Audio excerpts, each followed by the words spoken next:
इसलिए मैं इसको बोल रहा हूं कि तू पत्र पढ़।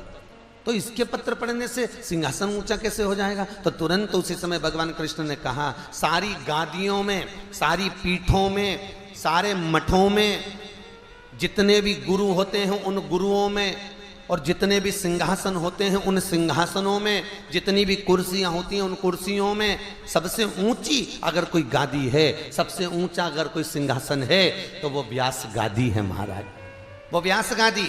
यहां तक शास्त्र कहता है कि अगर कोई शंकराचार्य, मठाधीश, पीठाधीश, जितने भी हों, पीएम, सीएम, मंत्री, अध्यक्ष, जो भी आते हों, जो भी जाते हों, इस व्यासपीठ के नीचे हैं साहब, व्यासपीठ से ऊंचे नहीं। सबसे बड़ी पीठ होती है ये व्यासपीठ। आज सवेरे एक माता जी ने प्रश्न किया था, बहुत अच्छा प्रश्न था, जब मिलने आई थी, कि गुरुजी परिक्रमा हम लोग जो व्यासपीठ की करते हैं उससे हमें किस किस चीज की प्राप्ति होती है? बहुत सुंदर प्रश्न है महाराज। हम जो व्यासपीठ की परिक्रमा करते हैं उससे किस किस चीज की प्राप्ति होती है? महाराज ध्यान देना, अगर आप परिक्रमा कर रहे हो और परिक्रमा का भी नियम है कि तुम कितनी कर रहे हो, जैसे मनकों का नियम नहीं होता, मनकों का नियम होता कि नहीं होता? आपके झोली में आप जो माला जपते हो उसमें कितने मनके होते हैं? 108। 108 मनके किसके लिए होते हैं? सिद्धिता के लिए, भगवान को प्रसन्न करने के लिए, ठीक है। एक होती है 54 मनके की माला। कितने मनके होते हैं उसमें? 54। जब हमारा कोई काम अटक रहा है, हमारा कार्य कोई सिद्ध नहीं हो रहा, हमारा कार्य कुछ रह गया है और बहुत दिनों से अटका हुआ है, तो 54 मनके की जो माला होती है उससे भगवान का नाम जपना चाहिए, कार्य सिद्ध हो जाता है तुरंत। एक होती है 30 मनकों की माला। जब व्यक्ति बहुत बीमार पड़ जाता है, बहुत तकलीफ में हो जाता है, रोगीला हो जाता है, बीमारी छूटती नहीं है, बहुत कष्ट उसको होता है, कुछ ना कुछ रोग शरीर में, कभी बुखार आ रहा है, कभी सर्दी हो रही, कभी घुटना दुख रहा है, कभी कमर दुख रही, कभी हाथ दुख रहे, कभी पाँव दुख रहा है, तो जिसके शरीर में जो कष्ट होता है तो 30 मनके की माला से जाप करने पर वो हमारा रोग मात्र 2 दिन के अंदर समाप्ति की ओर आ जाता है महाराज। कितना भी तेज बुखार चल रहा हो, कितनी भी तेज बुखार आ रहा हो, तो वो मात्र 2 घंटे, 3 घंटे या 2 दिन के अंदर रोग मुक्त। 30 मनके। एक होती है 15 मनके की माला। 15 मनके की माला कौन सी होती है? जब बच्चा किसी एग्जाम में बैठ रहा हो, नौकरी के लिए अप्लाई कर रहा हो, कोई सर्विस के लिए जा रहा हो, और वो नौकरी के लिए, सर्विस के लिए जब वो जाता है और बहुत एग्जाम में बैठ लिया तो भी सफल नहीं हो रहा, तो 15 मनके की माला से भगवान का कोई भी एक मंत्र जो आप स्मरण कर सकते हो, जिससे आपकी अच्छी पटे, उस भगवान का मंत्र बोलकर 15 मनके की माला से चले जाए, कार्य में सफलता प्राप्त हो जाती है, ऐसा उसको विद्वत्ता मिल जाती है। एक 7 मनके की माला भी होती है। आप लोग कभी संतों को देखना, वो उंगली में पहने रहते हैं, और उंगली में पहने बस वो हाथ में कहीं लपेट, कई लोग हाथ में लपेट रहते हैं, कहीं की हाथ में इतनी सी माला देखोगे 15 मनके की, किसी के हाथ में 20 मनके की, किसी संतों को देखना, कोई की माला छोटी सी होती है, यहाँ चढ़ जावे तो वो 15 मनके की, 20 मनके की, 30 मनके की, कोई की 7 मनके की होती है, उंगली में फंसाकर 7 मनके की माला जपते रहते हैं। 7 मनके की माला किस लिए होती है? तो कहा अपनी प्रतिष्ठा को पाने के लिए। कोई व्यक्ति आपका धन खाकर भग गया, कोई व्यक्ति आपका पैसा ले गया, कोई व्यक्ति आपका रुपया रख लिया, और वो व्यक्ति को तुम 50 बार बोल चुके, भैया मेरा पैसा दे दे, भैया मेरा पैसा दे दे, भैया मेरा रुपया दे दे, भैया मेरा धन दे दे, और वो व्यक्ति धन नहीं दे रहा, वो व्यक्ति पैसा नहीं दे रहा। और जो व्यक्ति पैसा लेकर बैठ गया और पैसा नहीं दे रहा है, उसके लिए तुमने बहुत प्रयास कर लिया, तो एक बार हल्दी की गठान की 7 मनके की माला बना लो। हल्दी की जो गांठ होती है उसकी 7 मनके की माला, बाजार में हल्दी की भी माला मिलती है, ठीक है। हल्दी के छोटे छोटे मनके होते हैं, दाने जैसे तुलसी के होते हैं वैसे। 7 मनके की माला हल्दी की गांठ की, हल्दी की ले लीजिए और वो 7 मनके की माला से भगवान शंकर के नाम का श्री शिवाय नमस्तुभ्यम मंत्र बोलकर जिस व्यक्ति से धन लेना है उस व्यक्ति का नाम लेकर मात्र 12 दिन या 13 दिन या 14 दिन उस माला को जप लीजिए। उसके बाद उसी माला को उंगली में पहनकर उसके कंधे पर हाथ रख दीजिए या उससे हाथ मिला लीजिए, वो आपका पैसा आपके घर देकर जाएगा। मनकों में, माला में प्रबलता होती है। उसी तरह व्यासपीठ की परिक्रमा में प्रधानता होती है। हम कितनी परिक्रमा कर रहे हैं? यदि हम 108 परिक्रमा कर रहे हैं व्यासपीठ की तो हमें सुख का अनुभव कराती है महाराज। आपका यदि कोई कार्य अटक रहा है और आप बहुत दिन से निवेदन कर रहे हो तो भागवत की 54 परिक्रमा करना चाहिए, 54। 54 परिक्रमा करने से आप जिस कार्य के लिए जा रहे हो, आप जिस काम के लिए लगे हुए वो काम नहीं हो रहा तो 54 परिक्रमा से वो कार्य सिद्ध हो जाता है महाराज। 54 परिक्रमा के अलग अलग प्रमाण है। जैसे बत्ती के प्रमाण है ना, आपको पहले भी कथा में कहा, गोल बत्ती देवताओं के सामने लगती है, लंबी बत्ती देवियों के सामने लगती है। पीपल के पेड़ के नीचे लगाओगे तो गोल लगेगी, लंबी बत्ती अगर आप लगा रहे हो तो कोई कुल देवी हो, पितर देवता हो तो इनके सामने लंबी ही लगेगी, इनके सामने कभी गोल नहीं लगेगी।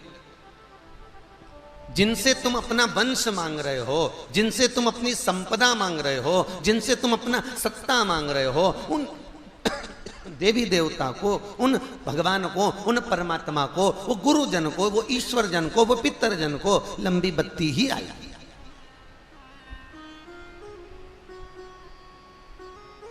पीपल के पेड़ के नीचे कभी लंबी बत्ती नहीं आती, याद रखना। पीपल के पेड़ के नीचे हमेशा गोल बत्ती है। अगर लंबी बत्ती आपने पीपल के पेड़ के नीचे लगाई है तो उसमें दरिद्रता देवी का वासा हो जाता है, ठीक है, ज्येष्ठा का। और अगर गोल बत्ती लगाई है तो नारायण का वासा होता है, उसमें लक्ष्मी का वासा है। जो लगाता है उसको फलीभूत होती है, उसको श्रेष्ठता होती है। तो यहां परिक्रमा का प्रधान है।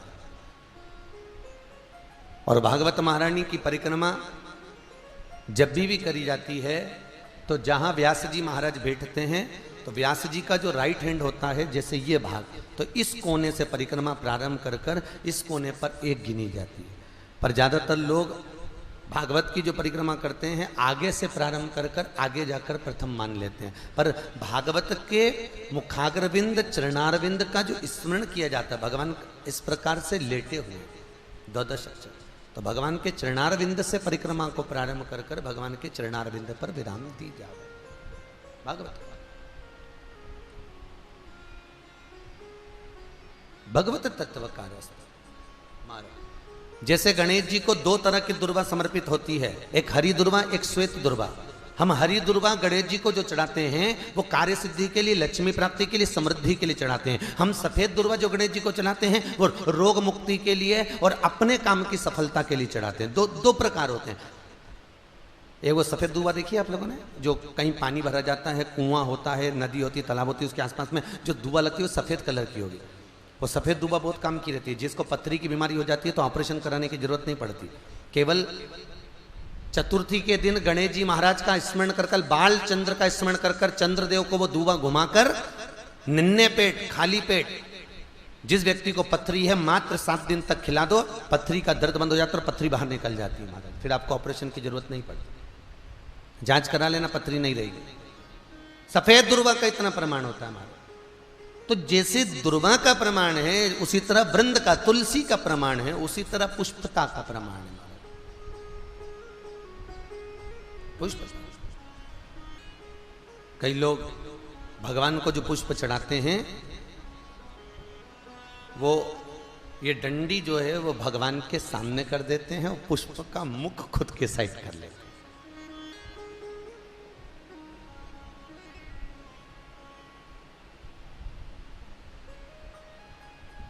चलो पहले तो एक बात बताओ, भगवान को पुष्प क्यों चढ़ाया जाता है?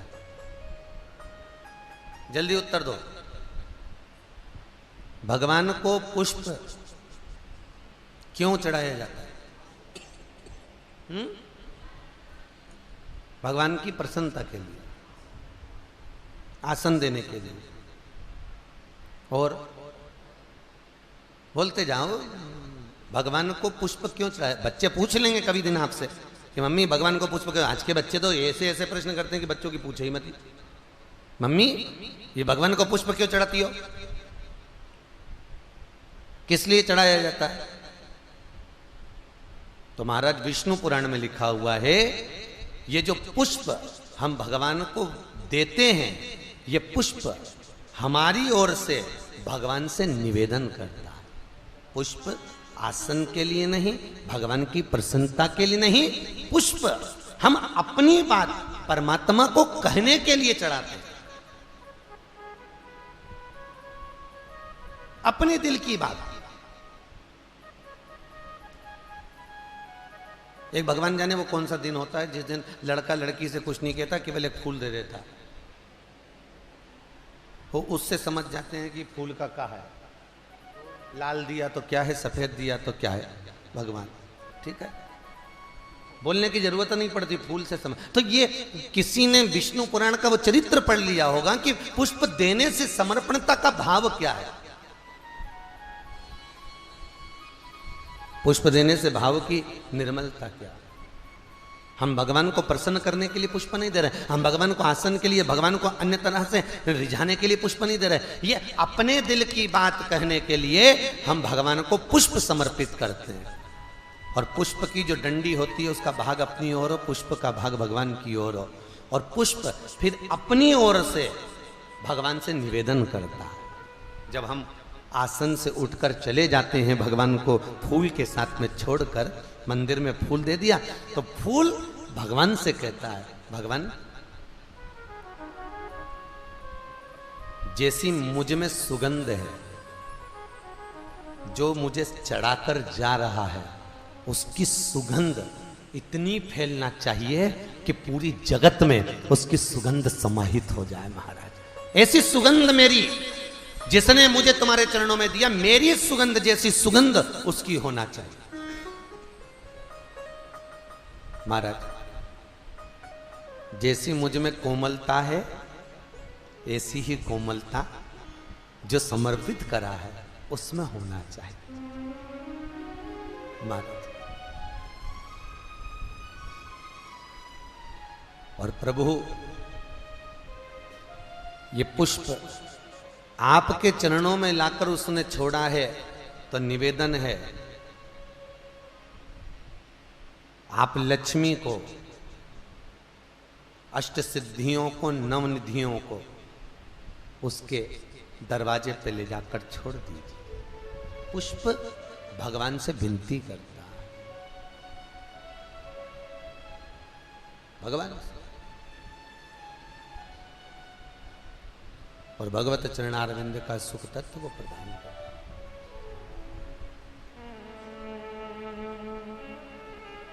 समर्पण, और जो एक बार समर्पण का भाव आ जाता है, भगवान उसको उठाकर अपने हृदय चित्त से लगा ले।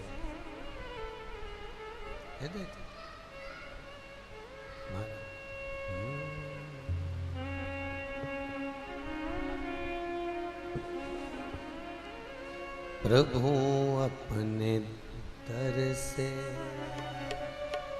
अब तो न टालो,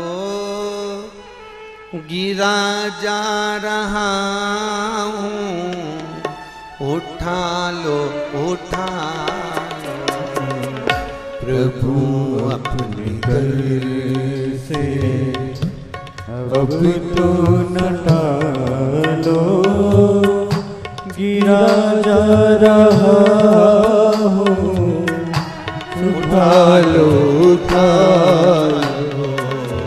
प्रभु अपने दर से अब तो न टालो,